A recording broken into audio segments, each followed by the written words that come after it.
Hello ladies and gentlemen, this is Blue Maxima, that's my mouse cursor, and I'm taking a look at Super Skull Smash Go 2 Turbo. I'm just going to call it Skull Smash from now on because that is a ridiculously long name. This is from Thomas Hopper, who has previously done a bunch of PlayStation mobile games and Factotum 90, which I liked. It wasn't, like, fantastic or anything, but I liked it. And this game is... well, it's not exactly on the same level, but let's just hit play and have a go of it, shall we? I don't know exactly how far I am through the game at this point, but considering that it says there's like 30 levels that you can get gems and coins in, I've been through 12 of them. Actually, no, more than 12. I've been through 15 of them. So the game's pretty open-ish, except it's also pretty linear. I know that's a bit of a weird thing to say, but sometimes you get the choice to go and do an extra level, but other than that, it's mostly linear. And I'm just wandering along here, and you can see all the levels up to the point where it won't let you past, because it's a bit of a dick like that. So, there's really not much else to do, really. We'll just hop straight into a level and go for it, more or less. I actually have the game at maximum volume right now, because, whoops. Because while the game's sound effects are loud enough, the background music, really freaking quiet for some reason. I'm not entirely sure what's going on there, but it is like nearly silent. I'm amazed I can hear it at all, in all honesty. So anyway, Super Skull Smash 2 Go... Skull Smash. I said I'd call it Skull Smash. Why didn't I call it Skull Smash? Skull Smash is very easy to understand. You've got these skeletons running around. You need to pick them up by jumping on them and reducing them to nothing but the skeleton. Skeleton skull, I should say. And take them to the shrine. You can see where the shrine is on the map by the big glowing arrow. For God's sake. Once you have them at the shrine, you must throw them or kick them at the shrine. Throwing or kicking is easy. You press the L button to pick up a skull once you've dropped it on the ground. And then you can drop it again with the same L button. And you can kick it with the R button. You can also just press the R button to throw it. But I'm not going to throw it because if I throw it out of bounds, it'll get reset back to its original spawn position. And I do not want that. It would just waste my time.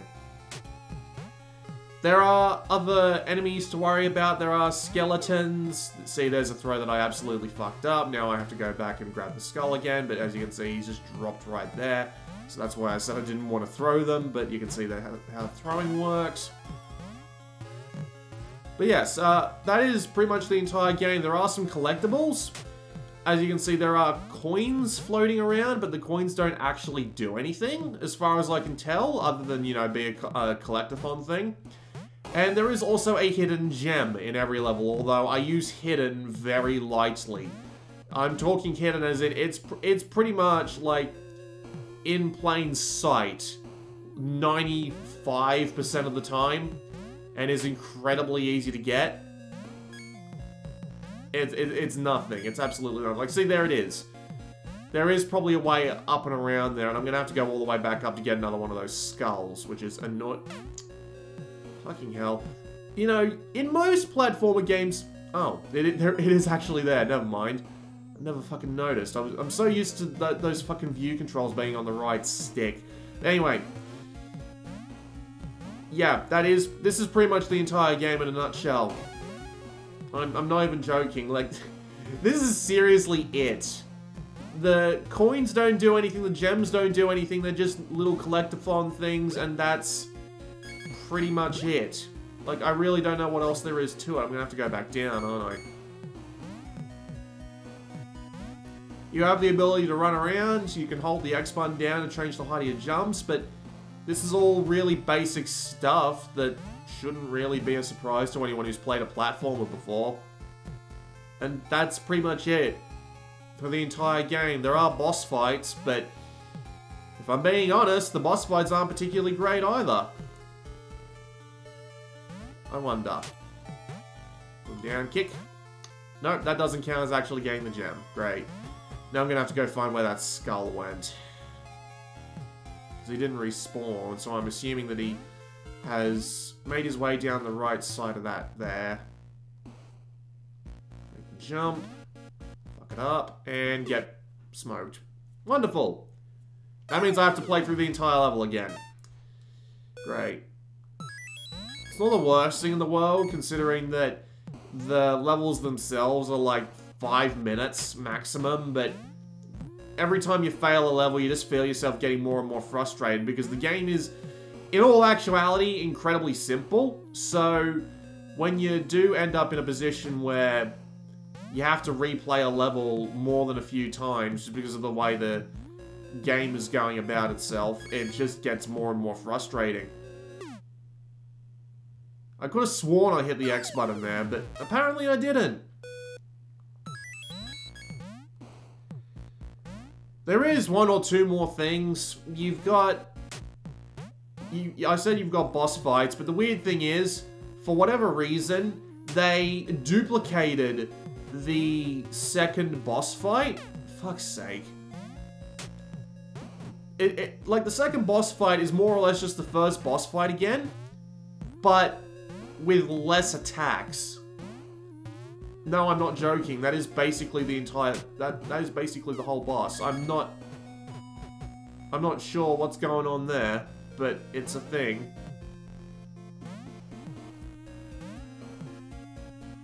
Wait, didn't I get the one up here? I did. Well, I suppose I'm going down and seeing where I kicked that other one. Yep, he's over there now. Great. I'll just put him back down there.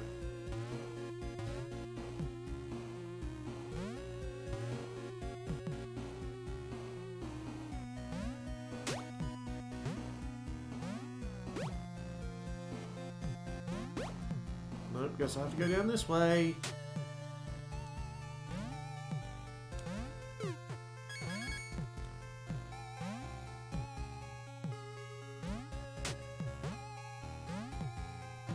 Let's start taking some of these skulls to the Skull Throne.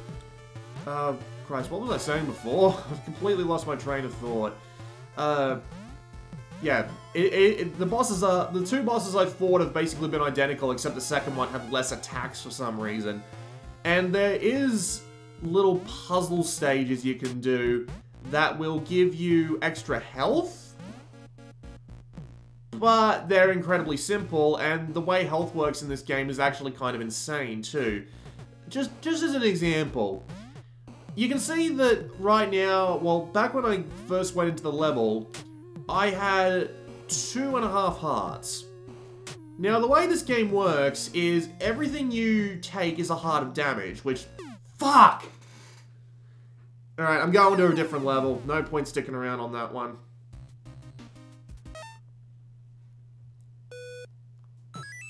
So every hit you take is a heart of damage, which is honestly quite annoying in the first few stages, mainly because since you die as soon as you take a hit in those stages, it just makes it quite frustrating to have to deal with, but nevertheless. But for whatever reason, they only give you extra hearts in halves. So when you fight on... Well, when you complete a puzzle level... When you complete a puzzle level, it only gives you half a heart, which means that you think that you can only take, like, 1 extra hit. And to be fair, that's true. But when you get the next part, when you get another puzzle and you do it, great. When you get another puzzle and you do it, it basically doesn't do anything. Like, you saw how I only took half a heart of damage there. It takes off the whole heart, but if you have half a heart, it counts as a whole heart. So, when you do 2 puzzles, only one of them really gives you any sort of benefit. It's just strange. Like, I'm not entirely sure why it was done that way.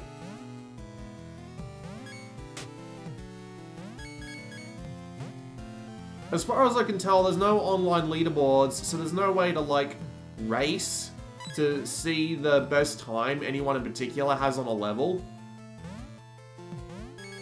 So, I don't really know what the point is of, the speed. I assume that there's some kind of trophy that'll let you do a little bit of speed running, but... Yeah, other than that, I'm not really sure why it's there. We'll do this one, I suppose. And the game's got some performance problems. I'm not entirely sure why, but...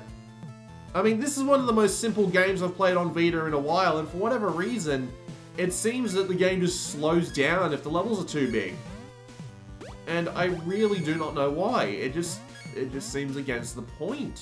Like, how does a game this simple not run at like 60 frames a second all the time without fail? It doesn't make any sense to me.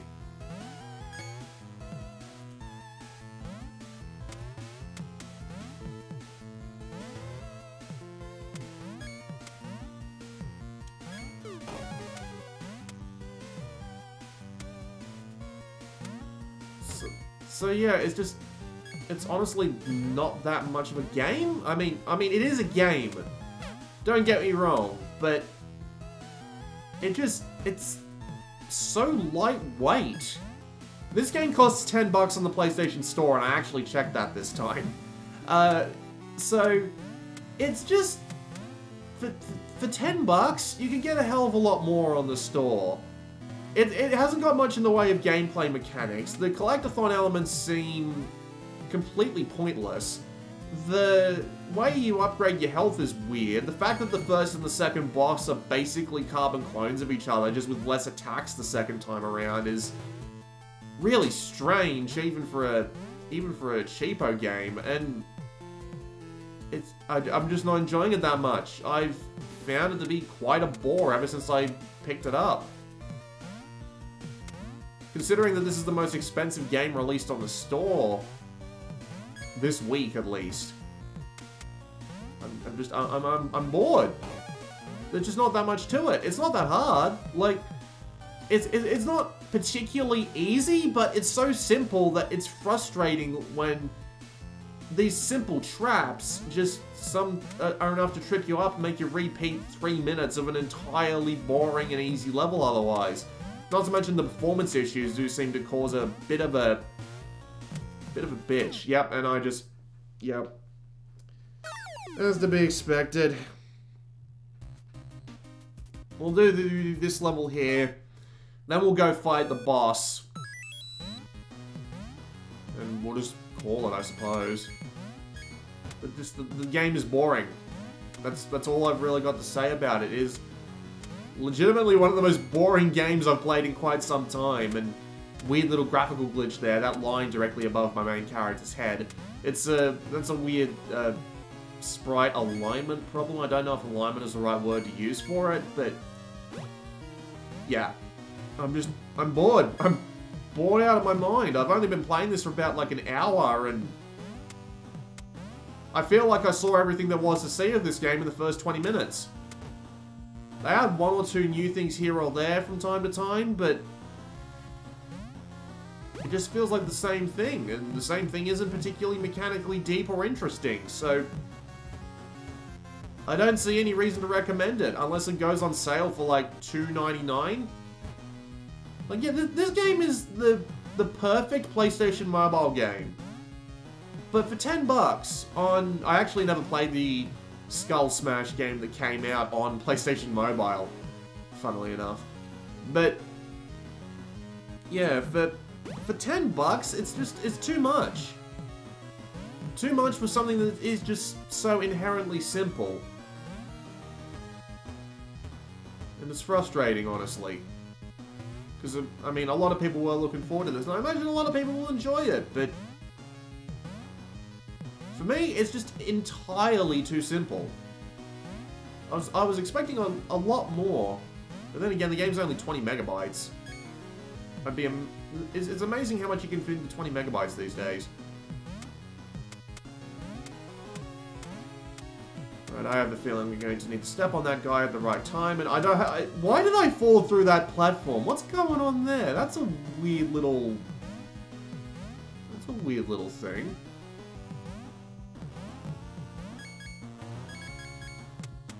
And here comes Skellington. He's back down here, and I swear, when the game slows down because the stages are too big, it delays your inputs slightly, and it really throws me off. Because I've had multiple times where I've said, oh, come the fuck on, I pressed the button, and it just hasn't gone through.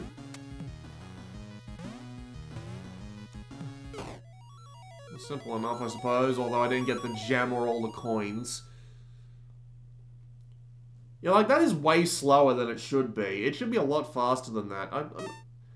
For a game so simple, it really doesn't make any sense that it has performance problems. Like, alright, level 12, which is the boss fight. See, I'm moving so much smoother and quicker now.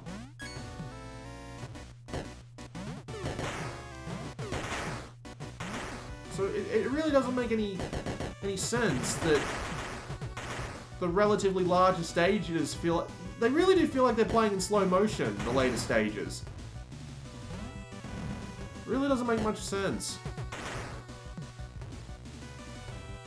Seriously, the other giant robot that you had to fight had like a bunch of extra attacks. I'm really not sure why this one is just... I'm not sure why this one is so, like, easy to beat. It just...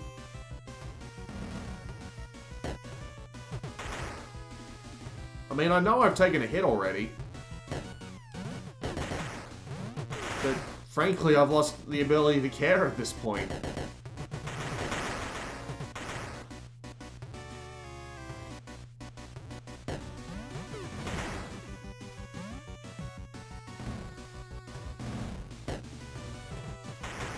See, all he does now is get slightly faster. And... fucking... Yeah, whatever, I'm done. I don't want to play this anymore. It's so simple. Like, some people might appreciate a simple platformer, but there's a lot you can do with this concept, and I'm not entirely sure why it wasn't taken advantage of. It just... it's dull. I find it to be really dull and somewhat frustrating. That's pretty much all I've got to say about it. I wouldn't recommend it unless it goes on sale for like $2 or something ridiculous like that, but it's a $10 game, so don't expect it to be at that price point for a while. This has been Blue Maxima, and I will see you all next time.